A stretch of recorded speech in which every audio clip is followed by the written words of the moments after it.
Guys आज हम लोग सुनेंगे अजीबोगरीब जानवरों की आवाज। सबसे पहले हम लोग लायन की आवाज सुनेंगे।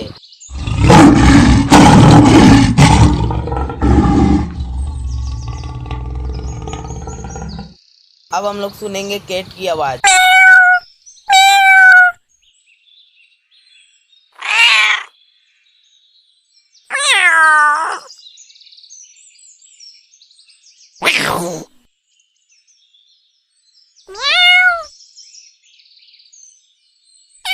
अब हम सुनेंगे पांडा की आवाज।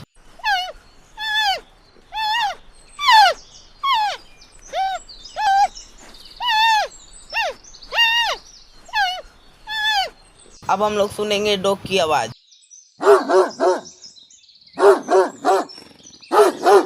अब हम सुनेंगे गोट की आवाज।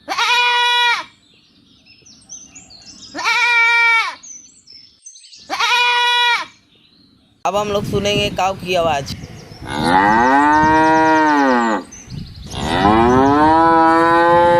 अब हम लोग सुनेंगे हॉर्स की आवाज।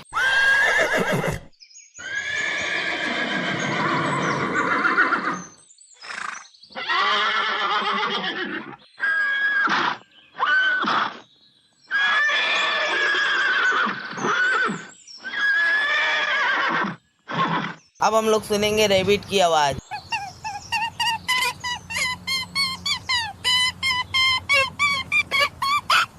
अब हम लोग सुनेंगे वॉल्फ की आवाज।